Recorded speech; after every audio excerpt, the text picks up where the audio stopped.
It's not that big a gap, and when we have everyone on board, we can be competitive. I think also we showed in the cup final against them when it was really close, but City is in the moment the best team in the world. Don't forget this, we were really close to winning or at least getting a point here. Robert, what do you make? When we've got everyone on board, we can be competitive. No, I'm not having it really. Manchester City are miles better than Manchester United. They've got a better manager. They play a better style of football. They've got more creativity in the attacking areas. They're better defensively. They know what they're doing. Whenever I watch Manchester United, I'm not quite sure what you're going to get from Manchester United. There's a bit more solidity in some of the ways they play, but the way they set up yesterday and the way they were destroyed by Manchester City, and I know they went 1-0 up in the first half, you know, with Rashford's goal, but Man City, every time they went forward, they looked as though they were going to score. It was only by a little bit of luck and good goalkeeping and maybe one or two blocks. You can't win football games playing like that week in, week out. There's a massive gulf between Man City and Manchester United. How things have changed, Mario. Manchester United from when you were playing and coming up through the Premier League to that side now.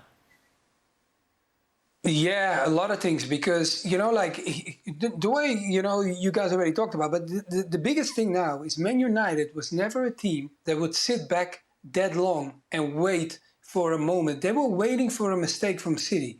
And you play Rashford and Garnacho up front and then hoping that you can catch them on the break.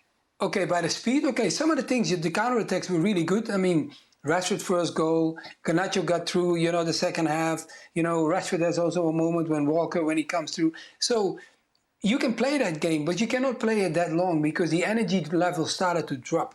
And the first half, you could see they were sitting back, waiting for something to happen and hit them on the break. That didn't come across. They didn't see that because City, what City does well, they hold the ball in the team that long that it frustrates you and also makes you commit forward because you get annoyed. Because we cannot stay calm that long. How long are you going to wait? So many minutes before you can touch the ball? It's too long for a footballer. That's why we're not playing football. And then City kept on going, pulling them out. Okay, you score the first goal, then they're going to commit and try to make an equalizer. And then what happened for me, the key thing was you're waiting for the space behind Manchester City. But City never makes a team that cannot cope with 40 yards behind them. And I can guarantee you Ten Hag wanted to play that, but Ten Hag his background, Ajax's background, is playing like City, yeah? So it must hurt him playing against a City team while he wants to play like City.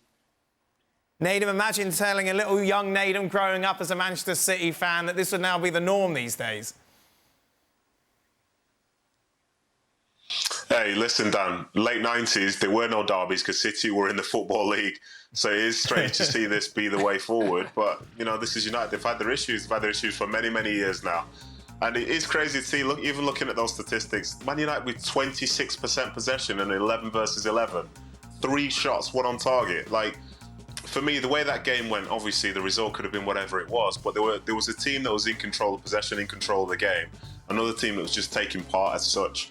And it's strange to see them play in that manner for a side that's been so dominant for as long as they have been. And even though that team isn't Ten Hag's first choice by any means, the fact is I still would have expected them to do more because there'll be teams who go to the Etihad with less talented players than United will, and they'll have more possession, they'll have more shots, they'll have more of a say in terms of how the game goes.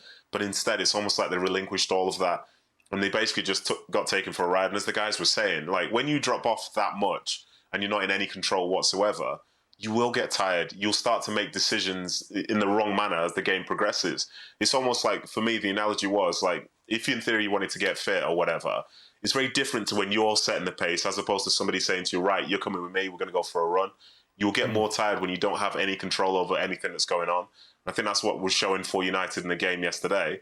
And I'm sure those players, as they walked off the pitch, they wouldn't have thought, oh, we nearly got something. I think they'll be hugely disappointed because any talent that they do have, at no point was it maximised in a game where it could have been yesterday.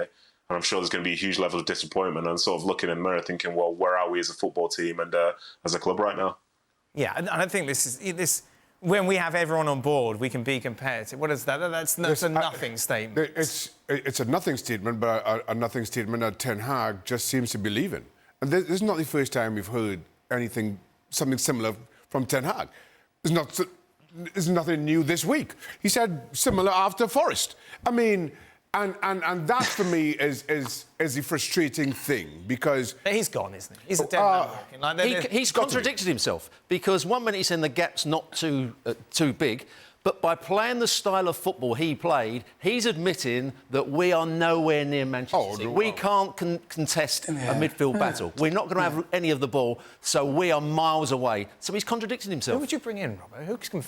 At the moment. Like, there's so many problems within this club, and Chelsea have proven you just can't throw money at things over and over again and try and get a result. Of course, I'm not a great fan of him, but Thomas Tuchel will be up for every job going. Now he's left behind after having a poor time, but remember he won the Champions League with Chelsea, so people will still see him as a good manager. It's a speculation, it's talk, isn't it? And rumours that will continue, I imagine, right up until the summer. Just a reminder, more reaction to what happened with City's win over Manchester United, plus a lot about the rest of the world of football on the latest edition of the Gab and Jules podcast.